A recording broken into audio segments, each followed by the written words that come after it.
for me mamuni akwaba eba Melodies Podcast YouTube channel. So now the latest on Reverend Obofo no my year podcast bi amede bremo na wo share me channel ni mu abobehu me mamoti ase say Reverend Obofo indeed police for ababonten abe confirm say one more etching no but one more granting the bail answer ne better so subscribe na click notification bell no and no any that screen so see we ya say latest news bi about one sa ebeka send na America no ya chino ana ya chino indeed. But you are granting the bill says here na ni na no wins and sema a course so viral video bi mu na branch e be share no now we must say bill na yamane no Reverend Obofo he will be reporting and will be helping the police to investigate the matter very well and our branch na said it was she winning so we must to say Reverend Obofo ebe boa police not just as our branch and so police for nsa asonimu na still na ebimo believe say Reverend Obofo ya cheno na ebimo believe na Reverend Obofo na nkasa ba bonten edensem abetuja na from all nsema wode etuja no de na me hu say Reverend Obofo opese oye ene say na wopese wo cool the members no down because any say Reverend Obofo say nkrofu dinechi ye beka say he has a lot of people following him. What you say, or dom pa say a dom edinati, will be saying no, say one more say a china, a dom dinia be to me echo good police station hop. What you say, just to show solidarity because Ghana there you won't be paying. It happens to the politicians. Into Reverend Obofo me to say abontia waba our den same way abetuja and send the members so actually abontia waba den same abetuja no where ye way in order for the fans and then the church members and so make kulium heart because Reverend Obofo ne say what say na sorry for bi mu esu we hu videos a etre say bi mu esu na sorry a ewo tema say na sorry for bi mu wo mu nia wo mu afiri dwuma mu a wo mu akobo dumping egu asori ho a wo mu ayo mu adwen say nanka wo mu nia faka aba police station a yese ya che Reverend Obofo no interna wo ye video we ba abonten ya tro mo say obianka na komanto ne yem wo no Reverend Obofo no he's okay. Na we say he's not above the law. Ebia ebeye obi say oh Reverend Obofo wo dey say nia wo sun say nia wo sky police for into me nchew. Asem ne bae no ngofo bebre kan say asem with the police for wo mo nko say omo nyo ma dwen say wo meko Reverend Obofo so because he has money, he's very popular. But Reverend Obofo said that be no there he's not above the law. It is a police for action na. Yes, I mean he's not above the law. Now sebe uyo obi a ya wo ewo wiase afa na ni na Omanya ya wo ewo mu ana omanya wo friend say wo man no you can never be above the law into no Reverend Obofo he's not above the laws of the country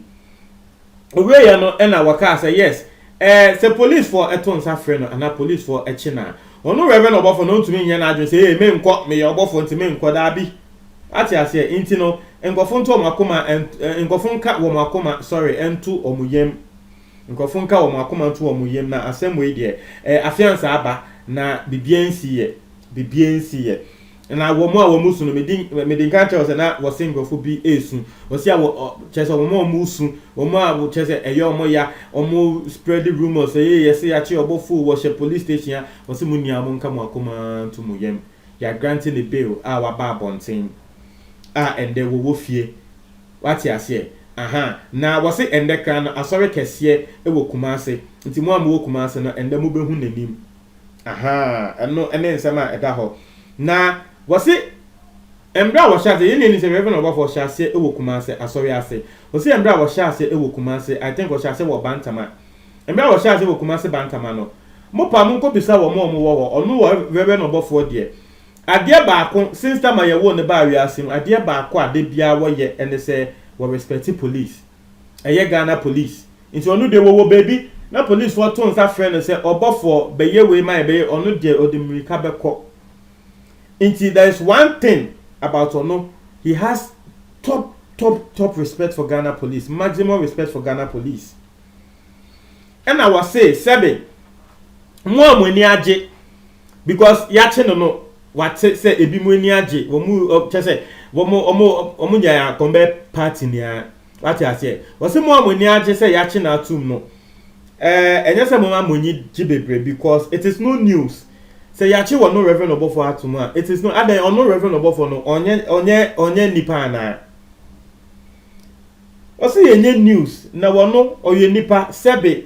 Nelson Mandela mo Kwame Nkrumah mu ni na yechi omutu mu sebe imprediasa Nelson Mandela Nelson ose we call South Africa Nelson Mandela na woso jese woye kese Africa fanen onu ka yechi ni tumu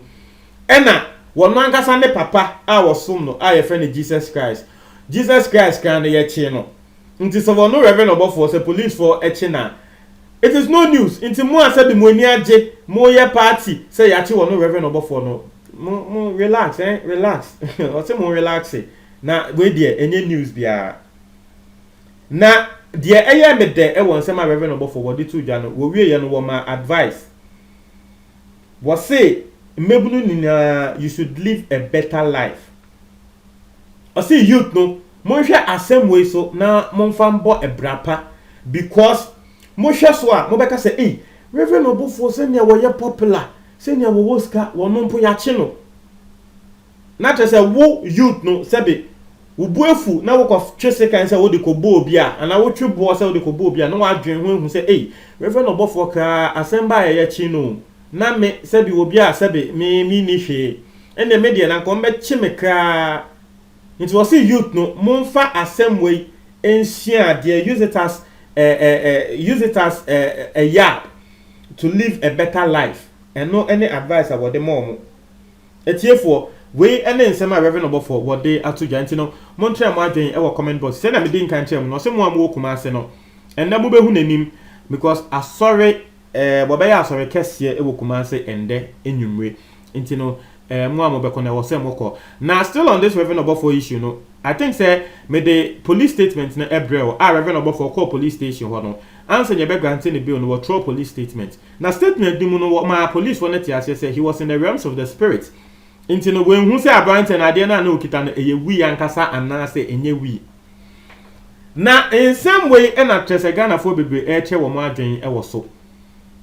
obisi jail all of them for 1 week to serve as lesson for all Ghanaians into there will be air can say sebe Reverend Obofo no munchi no entum ba me de bia meka wo mo amoka say the law should work against Reverend Obofo entum no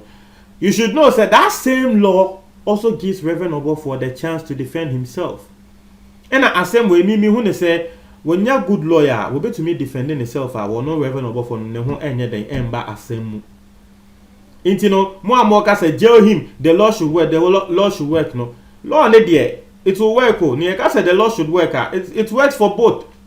it will also be to use the law to his advantage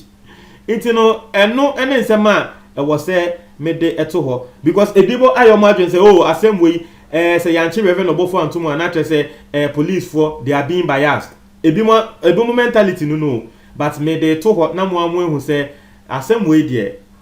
sebe there are possibilities to it nti monto mobo mo amo we hye no say ye bechi na tum no monto mobo why monto mobo obi so say it's about time all the fake miracles performed at the churches by these thieves masquerading as prophets are exposed. Believe in me, no prophet or whatsoever they want to call themselves have any power to heal anybody. Asema will be air cano. Ibako we will trese sebe akronfo ena ende womu go asori a womu trese omu ye difo. Na womu ni na sebe womu ntumi nsa wo bia yawe. Obisi okay hey Charlie, I'm very sorry but it did attempt they may ye film.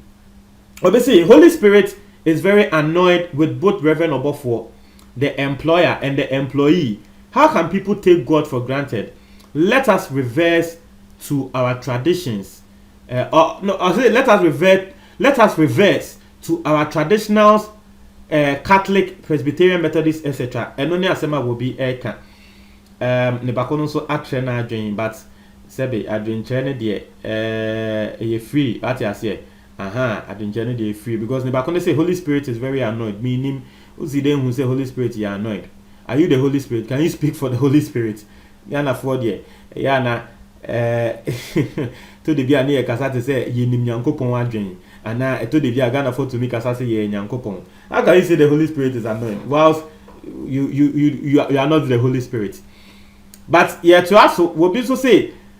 so this Obofo pastor is fake after all. He hired the weed smoker for a fee Oh my God. So these guys have been scamming innocent people and claiming God revealed info to them. And also near Asema will be edited to you. Will be say, go and F your mother and tell the police you were in the spiritual realm. Liar. Me the spiritual realm there no. Mama Mwati Asye. Say, Semna Reverend Obofo Kokan police station said he was in the spiritual realms in there. Me no enya join because Ghana for you say if as of for area spiritual realms anymore. They claim that they see more than the normal human being can see. Ubejina ho aso for better say my spiritual realm and I mehu say obi yell mehu say o say ehinta se me wo ho be ya trel. Na Reverend Obofo wakoka wa so say police station say ura spiritual realm into we hu say eyewi ya na enyewi. Na me say spiritual realm mo na mu hu nyama yie no. Eba ne say na we mom ura spiritual realm no want to me hu say ewi. Na te say ho no Reverend Obofo wo koka sa asem de say wo de je ne ho. Na my boss wa tremo ati ase aha bobi beka say